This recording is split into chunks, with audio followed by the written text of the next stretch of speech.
Welcome, curious minds, to the deep dive. We're here to take some really fascinating sources and distill them down into insights you can actually use. That's the goal. And today, we're diving into something pretty profound, the way our own minds work. Specifically, how our thoughts can sometimes, well, turn against us. Creating unnecessary suffering. Exactly. Creating what our main source today, Dr. Phang Cheng Kar, calls the ghosts we think. But the good news is, we're not just identifying problems. We're looking for a roadmap. A practical one. A practical, powerful roadmap to transform these patterns so you can find more peace, more clarity, just more well-being in your day-to-day life. Sure, good. So our guide is the work of Dr. Phang Cheng Kar. He's a consultant psychiatrist and also the president of the Kuala Lumpur Buddhist Mental Health Association. Quite the background. It is. And our deep dive today is based on a really insightful talk he gave at the Buddhist Gem Fellowship. And that talk draws heavily from his ebook, which has that great title, The Ghost We Think, a mindful guide for transforming thinking errors. The ghost we think. It's evocative, isn't it? It really is. And what makes Dr. Phang's approach so, well, unique and powerful, I think, is how he blends things. Yeah. He seamlessly integrates science-based stuff like CBT cognitive behavioral therapy. Right. Very established. And ACT, acceptance and commitment therapy, with the really deep, timeless wisdom you find in Buddhist psychology. That combination is fascinating. It is. So our mission here, for you listening, is to give you a clear map, like an inner GPS maybe, to help you not just understand these unhelpful thinking habits. The ghosts. The ghosts, exactly, but to actually start transforming them so you walk away with actionable insights you can use right now. And what's really striking about Dr. Phang's work and, what we're digging into here is just how universal these mental habits are. We all do this stuff. Definitely recognize some myself. Right. These little distortions in our thinking, and often we don't even realize the huge impact they're having on us. So true. And what he does so brilliantly is show how this ancient wisdom, especially from Buddhism, offers these incredibly powerful, often quite simple ways to deal with these very modern mental challenges. Simple, but not necessarily easy, maybe. Well, yes, practice is key. But it's not just abstract theory. This is about understanding the real immediate effect our inner world has on our daily lives. And then this is the crucial bit, getting those actionable tools. Tools to cultivate more peace, more clarity. Exactly. We're going to really explore how our thoughts shape our reality, and importantly, how we can consciously choose to shape them differently, moving from just reacting automatically To responding thoughtfully. Precisely. Okay, let's start unpacking this. Dr. Phang begins with a real foundational truth. It's a timeless gem, actually, from the Dhammapada. A classic Buddhist text. Exactly. For anyone not familiar, it's this ancient collection of Buddhist teachings, these really profound verses about the mind and suffering. Dr. Phang specifically points to verses 1 and 2. And they state, They say, all actions in this life are preceded by mind. Mind is their chief. They are made by mind. It's not just, pretty words. It's pointing to the root cause of our experience. mind is the forerunner. Right. And the core insight here, which is kind of revolutionary but also sounds so simple, is this. If we act with an impure mind, a mind clouded by things like ill will, craving, delusion. The unwholesome states. Yes. Then suffering follows us. It's as certain as the cartwheel following the ox pulling it. That's a powerful image. It is. But conversely, if we act with a pure mind, one filled with kindness, generosity, wisdom, Wholesome states. then happiness follows us, like our own shadow, always there, unwavering. So what this really means for you, for everyone listening, is that our suffering or our growth isn't just down to external stuff. It's not just what happens to us. It's our interpretation. It's profoundly influenced, maybe even created, by how we think about those external events. Our internal story, our mental filter. That's the real architect of our emotional life. Yeah, stepping back to see that bigger picture, it really highlights how our thoughts aren't just passive observers. They're not just reporting on reality. They're shaping it. They're active architects. They're building our emotional landscape. I mean, think about it. The exact same thing can happen, right? Yeah. But it triggers totally different emotions in different people. Or even in ourselves at different times. Exactly. And it all depends on the thought patterns, the sort of mental framework we bring to that event. It shows the immense power of our inner world. Often more powerful than the external situation itself. Often, yes. It's not about denying reality, but about seeing our agency within that reality. Our perception is often the key factor. Dr. Phang uses this really powerful example to drive this home. It's very relatable. He calls it the 5 mothers, 5 thoughts. Okay, I'm listening. So imagine a situation. pretty common, unfortunately, and definitely unsettling for a parent. A child misbehaves at school. Maybe even caught stealing something small? Okay, yeah, a tough situation triggers a lot of worry. Understandably. But now, watch how 5 different mothers react, not just to the event itself, but crucially to their thoughts about the event. This shows perfectly how our minds construct our reality. Different thoughts, different realities. Exactly. Yeah. So first, you have the anxious mother. Her thought immediately jumps to, oh no, this is terrible. Why is my child like that? What if he grows up to be a robber? Straight to catastrophizing. Totally. Her mind spins out worst case scenarios, future fears. None of it has actually happened, but her reality in that moment is intense anxiety. Okay, who's next? Next is the angry mother. Her internal monologue is different. It's other kids do stuff like this too. Why does the teacher only pick on my child? It's so unfair. So blame and injustice. Right. Her thought process is fueled by that sense of unfairness, comparison. She pushes the blame outwards. And the result, anger bubbles up. Frustration directed outwards, not towards understanding. Got it. Mother number 3. Number 3 is the sad mother. Her thought is, oh, this is so embarrassing. What will the other parents think? They'll think I'm such a bad mother. Oof. Self-judgment and social fear. Exactly. For her, the situation triggers feelings of inadequacy, concern about what others think. An external event turns into internal shame, deep sadness. Wow, okay. 3 very different negative spirals. But then there's a shift. We meet the grateful mother. Her thought is completely different. She thinks, thank you for letting me know. At least now we're aware of it and can do something. Finding the positive, the opportunity. Yes. Instead of dwelling on the negative, she finds a point of appreciation. She sees a chance to intervene, help her child grow, her emotion, gratitude, because she sees a chance to address the issue. That's a significant shift. And the fifth is the compassionate mother. Her thought process is, well, really quite profound. She thinks, stealing. My son must be hurting inside. Something must be wrong. I need to understand what's going on and help him, not just punish him. Empathy first. Wow. Right. Her first reaction isn't fear or judgment, but deep empathy. She connects to her child's potential pain, and a resulting emotion is compassion, driven by a desire to heal and understand the root cause, not just react to the behavior. So you see, these aren't just slight variations in reaction. They are fundamentally entirely different realities that each mother constructs for herself through her own mind. The external event was identical. Exactly the same. But their internal experience, their emotional world, diverges completely, all based on their thoughts, interpretations, the stories they told themselves. It's a perfect setup for understanding these ghosts. It really is. This illustration lays the groundwork perfectly for understanding what Dr. Phang calls the ghosts we think. These subtle, often sneaky ways our minds can distort reality, and by doing so, create a whole lot of unnecessary suffering for us. That leads us right in. This is the core metaphor, the ghosts we think. Dr. Phang describes them as these unhelpful thinking habits.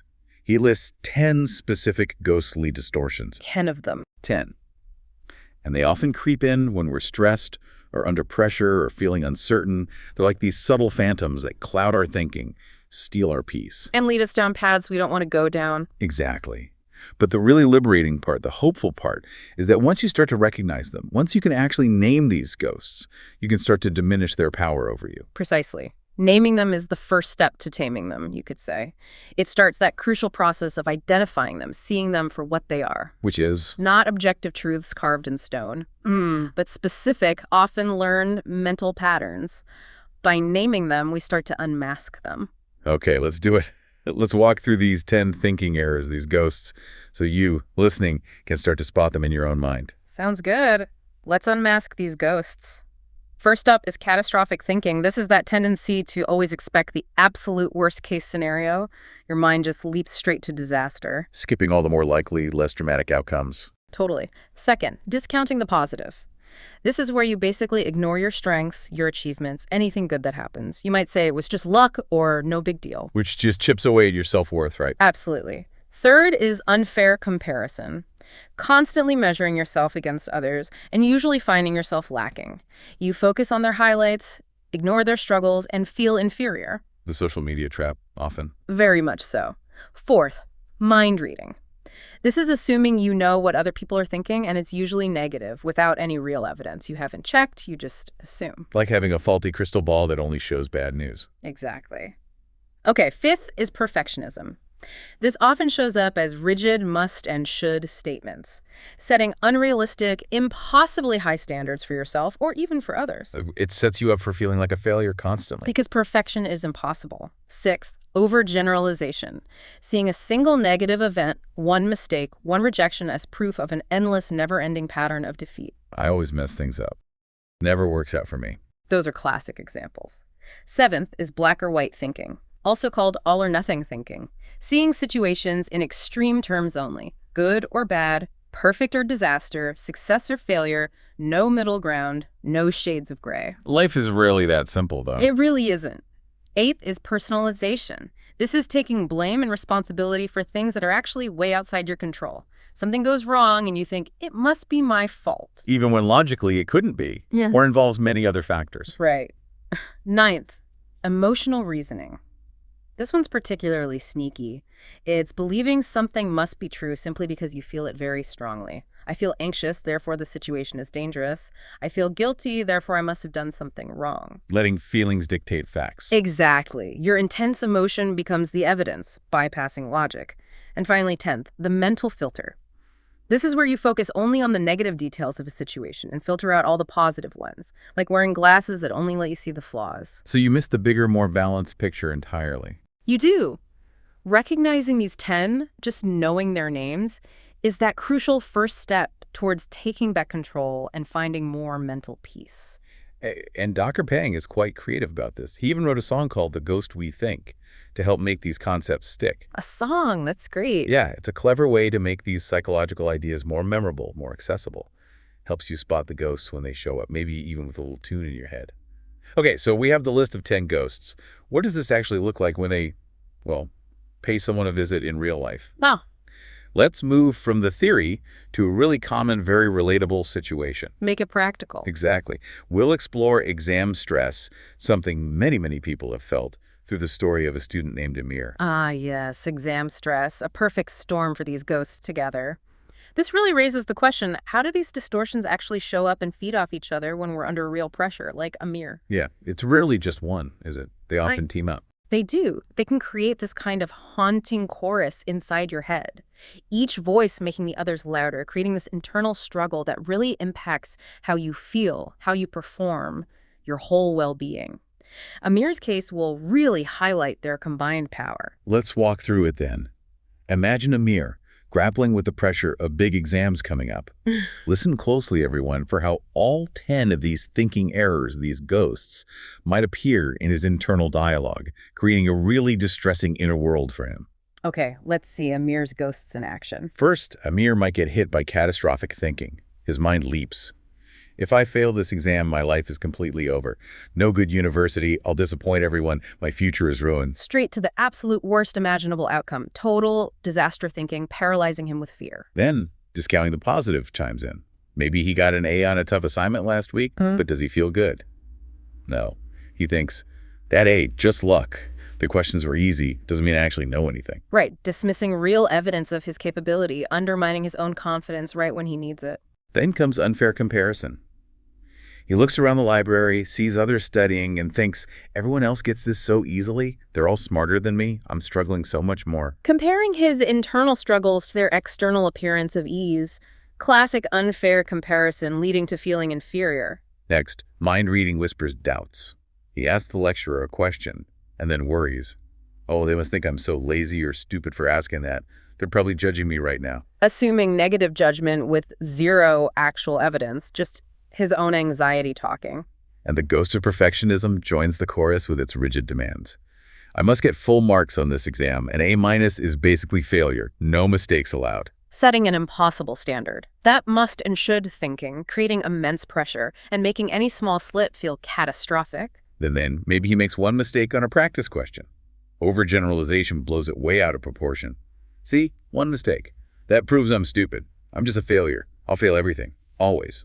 Taking a single error and making it define his entire identity and predict a future full of failure, magnifying a tiny setback. His thinking gets polarized by black or white thinking. It's either I get an A or I've completely failed. There's no middle ground. AB is worthless. Seeing no value in anything less than perfect. No room for good enough, no learning from mistakes, just extremes. And then personalization might creep in unexpectedly. Maybe your friend is struggling with the same subject. Amir thinks, my friend isn't getting it. It's my fault. I should have studied with them more, explained it better. Taking on responsibility for someone else's academic journey. Theological guilt, internalizing things outside his control. Emotional reasoning becomes incredibly powerful during stress.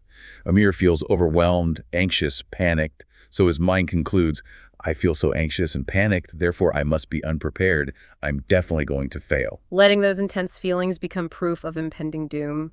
Mistaking anxiety for factual evidence about his readiness. And finally, the mental filter zooms in relentlessly. He gets, say, 48 out of 50 on a practice paper. But does he see the 48? No. He fixates. I got 2 wrong. Those 2 wrong answers mean I'm going to fail the real thing. The 48 correct ones don't count. Hyper-focusing only on the negatives, filtering out all the positives, allowing tiny flaws to eclipse the overwhelming success. Wow. You can really see how they all weave together, can't you? Absolutely. It's clear how these interconnected ghosts aren't just, annoying thoughts. They actively create this powerful, negative, self-fulfilling prophecy for Amir. Undermining him even if he's actually capable. Exactly. Even if he's studied well, knows the material. This internal barrage can wreck his confidence, his focus, and ultimately his actual performance. It shows these ghosts aren't just quirks. They actively sabotage our well-being and potential in all areas of life. Understanding that is so key to starting to break free. So that brings us to the crucial question. What does this mean for us? When these thoughts show up in our lives? Well, the really good news, the hopeful part, is that Dr. Phang doesn't just leave us with the problem. He gives us a toolbox. A practical, empowering toolkit. Exactly. Filled with evidence-based strategies to actually transform these ghosts.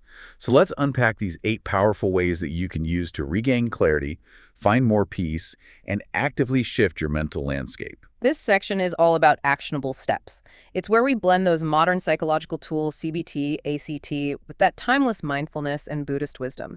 The goal is to empower you, listening, to not just spot these ghosts, but to actually transform their influence. Right. These are practical, everyday tools you can start using right away to create a more supportive, calmer inner world for yourself.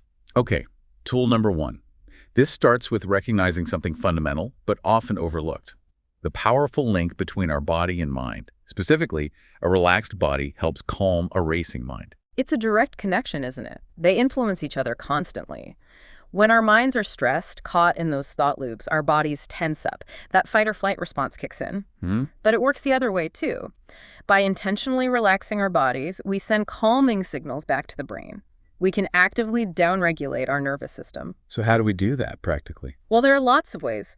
And it's personal. You need to find what works for you. Some people find deep peace in chanting. Others find it in the flowing movements of yoga or qigong. Getting out in nature often helps me. Absolutely. Spending time in nature is huge for many people. Listening to calming music can work wonders. Even engaging in sports or physical activity can release tension and refocus energy healthily. So find your personal reset button. Exactly. There's no single right answer. The actionable advice here is to consciously experiment. Try different things.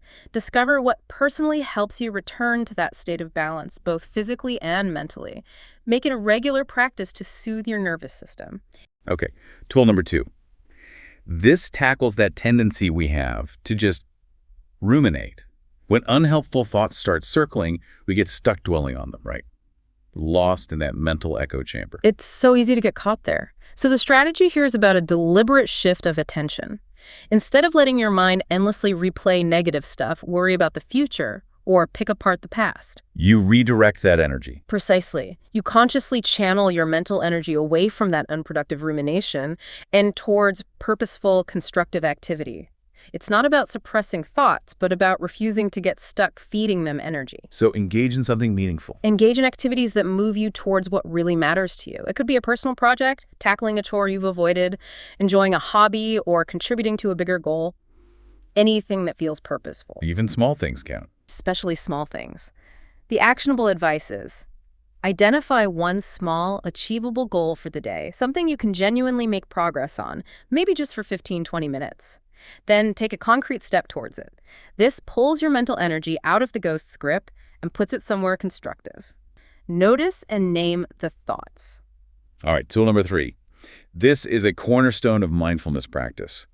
And it's incredibly powerful for disarming these ghosts.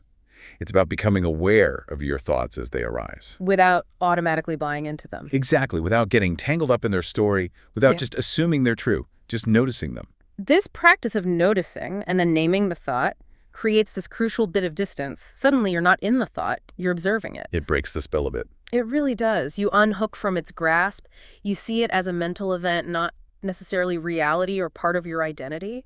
Dr. Phang gives some great practical ways to do this. You can just say to yourself silently, I'm having the thought that, whatever the thought is, that phrase, I'm having the thought that, immediately creates space. It flags it as a thought, not a fact. Simple but effective. Or you can get a bit more creative, even humorous. You could say, this is Auntie Amygdala speaking again, acknowledging it's the brain's fear center doing its thing. Personifying it. Right. The actionable advice is, consciously try using these phrases next time you catch yourself stuck in an unhelpful thought loop. That awareness, that naming, it's the first, most vital step to reclaiming your power. Okay, this next one feels like a really big shift in perspective. Once you've noticed a thought, maybe even named it, the next step is realizing you don't actually have to do anything about it. You don't have to engage. Right. Not every thought that pops into your head deserves your full attention, your analysis, or your belief. That is such a liberating idea. We often feel this compulsion to follow every thought, wrestle with it, figure it out, take it seriously, but we don't have to. So what do we do instead? Dr. Phang encourages us to see thoughts more like external events, not internal commands. You can use metaphors. Let them come and go, like leaves floating down a stream or clouds drifting across the sky. They're just passing through. They're transient mental events, not fixed realities. He even has that wonderfully memorable, slightly cheeky song title, Thoughts Are Like Farts. Huh. Okay, explain that one. Well, the point, though, humorous, is quite profound. Like farts, not all thoughts need to be announced, analyzed, or held on to. Some just happen and pass. We don't need to identify with every single one or give them all significance. Let them drift by. Exactly. The actionable advice is to practice visualizing your thoughts this way as things passing by. Clouds, leaves, cars on a road. Allow them to float past without grabbing onto them, without judging them, and definitely without letting them sweep you away down the river. Just observe and let go. Okay, now we're moving into a more active phase. This fifth tool is about actively challenging those ghostly distortions we identified earlier, looking at the stories they tell us. And consciously replacing them. Right. Replacing them with alternatives that are more flexible, more realistic, wiser, and definitely kinder to ourselves and others. This isn't ignoring, it's deliberate retraining. This is where we directly tackle each of the 10 thinking errors. It's active brain work, consciously reshaping those mental habits. Let's go through each one with the specific antidote or reframe. Okay, let's do it. Starting with catastrophic thinking. Instead of jumping to the worst, you actively ask, okay, what's the best outcome? Or more realistically, what's the most likely outcome? And then, critically, what can I do right now to deal with any potential issues? Shifts from paralyzing fear to realistic action. Exactly. So if you think, I'll lose my job if I make one mistake, you reframe. Most likely a mistake would lead to feedback and learning. What can I do now to double-check my work? Okay, next, discounting the positive. When you dismiss your achievements. The antidote is to actively practice gratitude, consciously appreciate what went well.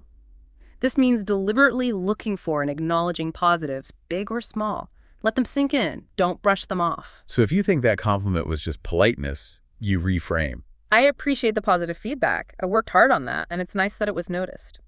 Okay, third, unfair comparison. Measuring yourself against others and feeling bad. The fix is, focus on your strengths and your own progress. Turn your attention inwards. Celebrate your journey, your learning, your unique path.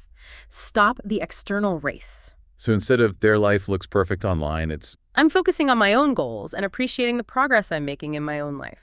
Right. Fourth, mind reading. assuming you know negative thoughts of others. The straightforward solution. Check the facts, ask instead of assuming. If you're not sure, clarify. Don't invent negative stories in your head. So if you think they didn't reply, they must be mad at me. Do you Recognize, I don't know why they haven't replied. Maybe they're busy. I can check in later if I'm concerned instead of assuming the worst. Fifth, perfectionism. Must and should. those rigid demands? The way out is allow mistakes and embrace growth change, must, should to could, or I'd prefer to. Embrace flexibility, self-compassion. Recognize growth involves imperfection. Good enough is often great. So, I must be perfect becomes. Will do my best, and I prefer things to go well, but if mistakes happen, I can learn from them. It's okay not to be perfect. Sixth, overgeneralization. One mistake equals total failure forever. Counteract it by. See it as one specific event, not your identity. Remember impermanence. Isolate it. It's temporary. It doesn't define you or your future. I always fail becomes. I made a mistake this time. It was one event, and I can try differently next time. Situations change. Seventh, black or white thinking. All or nothing, extremes only. The antidote. Look for shades of gray and middle ground. Train your mind to see nuance, complexity. Avoid those extreme, distorting positions. It's either a success or a disaster turns into. This has aspects that went well and areas that could be improved. It's a mix, and that's okay. Eighth, personalization. Blaming yourself for things outside your control. Challenge it. Consider other causes or factors. Broaden your view. Acknowledge external influences, other people's roles.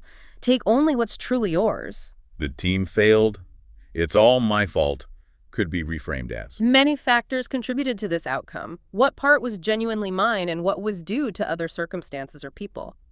Ninth, emotional reasoning. I feel it, so it must be true. The two-step process. First, calm down. Regulate the emotion. Then, check with a trusted friend or look for objective evidence. Don't let raw feelings be your sole guide. I feel like an idiot, so I must be one becomes. I'm feeling inadequate right now, maybe because I'm stressed. Oh, let me take a breath. What are the actual facts about my abilities here? Maybe I should ask someone I trust for perspective. And finally, 10th, mental filter. Seeing only the negatives. The fix. Balance your view, actively ask. What's also positive here? What went right? Consciously challenge the negative focus. Seek out the good, the successes, the neutral facts. The whole day was ruined because X happened transforms into. Yes, X happened and that was difficult, and these other positive things also happened today. Let me acknowledge the whole picture. Wow.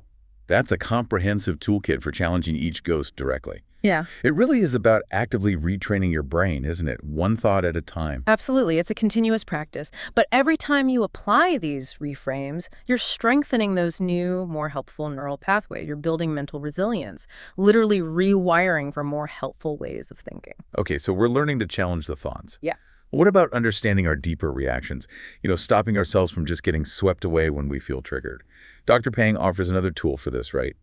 The 7 mindful mirrors. Yes, this is a beautiful, gentle, yet incredibly insightful tool. It's based on observation. The metaphor is powerful. When your mind is calm, it's like a clear mirror. It reflects what's happening, thoughts, feelings, actions accurately, without distortion. Unlike when it's agitated. Exactly. These 7 mirrors help us pause, step back from that immediate automatic reaction, especially when we're triggered, and instead respond with more wisdom and clarity. It gives us a structured way to gain insight into what's really going on inside us and around us. Let's make it concrete. You mentioned a work stress example earlier. Let's use that. Say you just got publicly criticized by your manager in a team meeting. Ouch. Yeah, definitely triggering for most people. Feeling put on the spot, maybe attacked or embarrassed, leads to that cascade of thoughts and feelings. Let's see how the 7 mirrors help us reflect instead of just reacting or melting down. Okay, mirror number 1. Mirror of situation. Yeah. First, just state the objective facts. My manager pointed out a mistake I made during the team meeting in front of everyone. No judgment, no story yet, just what happened. Got it. Facts only. Mirror 2. 2. Mirror of feelings exactly. Now acknowledge the raw emotions that came up. I feel embarrassed and hurt, anxious, maybe a bit ashamed. And yeah, there's some anger there too. Just naming the feelings, allowing them to be there without judging them. Okay. Mirror 3. 3. Mirror of thoughts. Yeah, here's where you list the specific internal dialogue, the ghosts that started talking. I'm not competent. Everyone thinks I'm useless now. I failed completely. They'll never trust me again. You just note down those specific thoughts. Seeing the cognitive distortions in action. What's 4? 4. Mirror of body sensations for you. Tune into your physical experience. How is this stress showing up in your body? My chest feels really tight, my hands are cold, heart's racing, shoulders are tense, up by my ears. Observing the physical manifestations. Makes sense. Mirror 5. 5. Mirror of behavior. Observe your immediate reaction and any actions that followed. In the meeting itself, I kind of shut down. Avoided eye contact, didn't say anything, and later today I noticed I've been avoiding colleagues and putting off that project. Observing what you actually did or didn't do. Okay, 6. 6. Mirror of environment took. Acknowledge the external context. Are there contributing factors outside of just you and the manager? Well, it's a really competitive office culture. Performance is always under scrutiny, and maybe my manager is under a lot of pressure too right now, recognizing the broader situation. Important context. And the last mirror, number 7. 7. Mirror of past experience, uka. Connect the dots. Is this present reaction maybe being amplified by something from the past? You know, this feeling reminds me of being scolded publicly by a teacher in school. It made me feel so small and incompetent back then, just like this feels now, seeing if old wounds or patterns are being triggered. Wow, putting all 7 together gives you a much clearer picture. Exactly. With that holistic awareness from the 7 mirrors, you gain this profound insight. You might realize, okay, I see now. I'm reacting not just to my manager's comment today, but also to that old emotional wound from school. It's being reactivated and making this feel much bigger than it perhaps is. And that insight gives you choices. It gives you choice. With this clarity, I can pause, breathe, and choose a wiser response. Maybe I'll calmly acknowledge the mistake now, and then ask my manager if we can briefly chat later to clarify things constructively in private. I don't have to let these old ghosts run the show. The actionable advice is so powerful. Try using these 7 mirrors the next time you feel triggered. It shifts you from automatic reactivity to the thoughtful, intentional response. It gives you back your agency. Practice self-compassion, the butterfly hug. This leads perfectly into the next tool, doesn't it? Moving from observation to kindness. Tool number 7 is about how we treat ourselves when these ghosts do show up, when we are triggered. It's about self-compassion. Yes, a crucial element. Because beating ourselves up for having these thoughts just adds another layer of suffering. Dr. Phang suggests a beautiful technique called the butterfly hug. The butterfly hug, how does that work? It's very simple and soothing. You place your hands across your chest, so your fingertips rest on your opposite shoulders or upper arms, kind of like butterfly wings. Then you gently tap, alternating left, right, in a steady, rhythmic way. Okay, I can picture that, like giving yourself a gentle hug and tap. Exactly. And as you do this, you whisper a powerful affirmation to yourself, something like, even though a part of me is visited by the ghost we think, I choose to love, care for, and appreciate myself deeply and completely. That's a lovely affirmation. What's the thinking behind it? The rationale, as Dr. Phang points out, is vital. You didn't choose to have these unhelpful thoughts or these triggers. Your brain, your nervous system evolved trying to protect you. Sometimes its strategies are just outdated or misguided now. So instead of fighting or judging, you meet the struggle with compassion. You acknowledge your inner pain with kindness. Remember Dr. Phang's song, Don't Think of a Pink Elephant? It highlights how trying to force thoughts away often backfires. Acceptance and compassion are gentler and often more effective. So the advice is, practice this hug and affirmation whenever you feel overwhelmed by difficult thoughts, anxiety, or self-criticism. It's an immediate, physical way to soothe your nervous system and offer yourself the kindness you truly deserve in that moment of struggle. Be grateful and kindful. Okay, our final practical tool. This one isn't just about managing the ghosts when they appear, but about proactively building up our mental resilience. Not just firefighting, but cultivating a positive inner landscape. Exactly. This is about consciously generating wholesome, helpful states of mind, shifting the baseline, you could say. Dr. Phang offers some really practical and engaging exercises for this. Like the gratitude workout. Oh, yes. The wonderfully named Google-WWW-Yahoo method for gratitude. It goes like this. First, you Google, meaning you actively search your day for 3 what went well moments. You deliberately look for positives, even small ones. Training your brain to notice the good. Precisely. Then you Yahoo, meaning you celebrate and say thank you. You don't just mentally note them, you really acknowledge and appreciate these moments. Let that feeling of gratitude sink in. I like that. Google-WWW-Yahoo. What about kindness? For a loving kindness workout, it's about positive wishing. This is the practice of mettā in Buddhist tradition. Dr. Phang even has a song for this too, the Roth-saying, hey, kindful mettā version, making it joyful. And the wishes are? Simple, powerful, and expansive. You start with yourself, then radiate outwards. May I, may you, may all be safe, healthy, and happy. Yeah.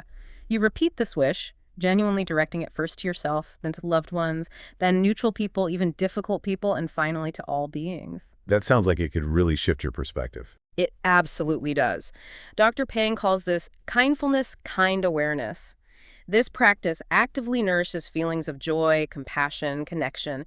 It builds this inner reservoir of positivity that acts like a shield, making us less likely to be possessed by those mental ghosts when they do arise. So the actionable advice is to make these regular habits. Yes.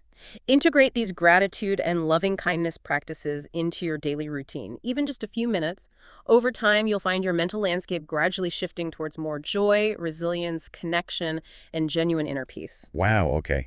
We've covered so much practical ground, recognizing the ghosts, Amir's story, the 8 tools. So how does this all tie back into the deeper Buddhist wisdom that underlies Dr. Tang's approach? We need to talk about Yoniso manasikāra and Ayoniso manasikāra. Yes, this is where we really connect the dots back to foundational Buddhist psychology. These concepts provide, you could say, the ultimate framework for understanding everything we've discussed about wise versus unwise ways of paying attention. Wise versus unwise attention. That sounds key. It's absolutely central. If we look at the big picture, these concepts perfectly encapsulate the ghosts and how to transform them. They link our attention directly to our suffering or our liberation. Okay, define them for us. Let's start with a helpful one. Yoniso manasikāra. It translates roughly as wise, root cause, appropriate attention. This is the kind of attention that sees things clearly, investigates their true nature, understands cause and effect properly. It focuses on what's wholesome, what leads to positive states, wisdom, and ultimately freedom from suffering. It's getting to the root, seeing wisely. How does wise attention help us navigate differently? Precisely. Wise attention is the antidote. It helps us break free. For example, one type of Yoniso manasikāra is simply recognizing suffering as suffering. Dr. Phang calls this name it to tame it. Like we discussed with naming thoughts, acknowledging it without judgment. Exactly. Instead of avoiding discomfort, you acknowledge it clearly. That's the first step to working with it skillfully. Another is contemplating impermanence, really understanding that this shall also pass. Remembering that feelings and situations change. Yes, which helps us detach from getting too caught up in fleeting emotions or difficult situations. Then there's cultivating equanimity with the unpleasant. Kind of like doing a reality check, accepting what is, even if it's difficult, rather than fighting against it mentally. Accepting reality. And crucially, as we touched on earlier, cultivating wholesome states, actively nurturing positive emotions like kindness, gratitude, contentment. These are powerful antidotes to the mental ghosts. They actively shift the mind's landscape. These are all practical ways we can consciously choose to direct our attention wisely. Okay, wise attention. So the other one. Ayoniso manasikāra. This is unwise attention. This is precisely what feeds the ghosts we think. It's the fuel for our thinking errors, our cognitive distortions. It's attention that's superficial, distorted, reactive, or focused on unhelpful things. It amplifies negativity and keeps us tangled up, leading directly to suffering. Getting caught in the unhelpful loops. Exactly. It's the mental habit of misdirecting our focus in ways that cause problems. So if this unwise attention feeds our mental ghosts, what does that actually look like in practice? Can you give us some examples of these Yoniso manasikāra traps? Sure. Dr. Phang outlines several types based on Buddhist teachings, and they often feel very familiar. For instance, one is speculating about the past self. He calls it the time machine past trap. Getting stuck in regret or what ifs? Exactly. Endlessly replaying past events, ruminating. Similarly, there's speculating about the future self, the time machine future trap, consumed by anxieties about what hasn't even happened. Worrying constantly. Right. Another common one is obsessing over the repulsive, what he labels the black mirror. This leads to shame or self-disgust, where we just magnify our perceived flaws or mistakes. Focusing only on the negative aspects of ourselves. Yes. And maybe one more example. Finding fault with others, the classic blame game. Instead of looking inward, we externalize our discomfort and project it onto people around us. These are all ways our attention gets hijacked and amplifies suffering. Those labels are really helpful. Time machine trap, black mirror, blame game, makes them easier to spot. So in short, what we've explored is how Ayoniso manasikāra, unwise attention, fuels the ghosts we think, our cognitive distortions. But Yoniso manasikāra, wise attention, gives us the tools and the perspective to transform our thoughts, leading us towards mindfulness, wisdom, compassion, and true inner balance. It's such a clear and powerful framework. It really emphasizes that we have this choice constantly, moment by moment. Where do we place our attention, wisely or unwisely? And that choice fundamentally shapes our inner world. It puts the power and the responsibility gently back in our hands. What an incredibly rich deep dive that was. We really journeyed through Dr. Phang Cheng Kar's The Ghosts We Think. We started by understanding how central our mind is in creating our experience. We identified those 10 sneaky ghosts, those thinking errors. Saw them vividly in poor Amir's exam stress story. We did. And then, crucially, we unpacked that amazing toolkit, 8 practical ways to transform them, from relaxing the body to changing thoughts to the 7 mindful mirrors. The butterfly hug for self-compassion and proactively building gratitude and kindfulness. And finally, we tied it all together with that profound Buddhist framework of wise versus unwise attention, Yoniso and Ayoniso manasikāra. Yeah, what really resonates is that brilliant integration Dr. Phang achieves, taking solid Western psychological tools like CBT and ACT and weaving them seamlessly with the deep insights of ancient Buddhist wisdom. It creates a really holistic path, doesn't it? It does, a profoundly empowering path for anyone wanting to navigate their inner life with more skill, more clarity, and definitely more kindness towards themselves. It leaves you with a very positive message. Transformation is possible. It's within your reach, right here, right now, by learning to work skillfully with your own mind. So as we wrap up, here's that final provocative thought for you to ponder. What if you started to see your ghosts, those difficult thoughts, those painful patterns, not as enemies to be destroyed, but maybe as misguided attempts by your mind to protect you? Originating from an old survival instinct, maybe. Perhaps. An ancient drive to anticipate danger or avoid pain, that's just gone a bit haywire or stuck in overdrive now. And if you could understand that underlying intention that your mind is trying to help, even if clumsily, Rather than just fighting the ghost itself. could that unlock a deeper level of self-compassion? Could it give you the inner power to gently guide and re-educate your mind with kindness instead of getting locked in struggle? Something to think about. A powerful reframe. If you want to dive deeper, we really do encourage you to check out Dr. Phang Cheng Kar's ebook, The Ghost We Think, Mindful Guide for Transforming Thinking Errors, and also his other resources, like his MINDFULGym website. Lots more insight there. Definitely worth exploring further. Thank you so much for joining us on this deep dive into the fascinating world of our minds. May you continue your journey of mindful self-discovery with growing clarity, abundant compassion, and an unwavering sense of inner peace.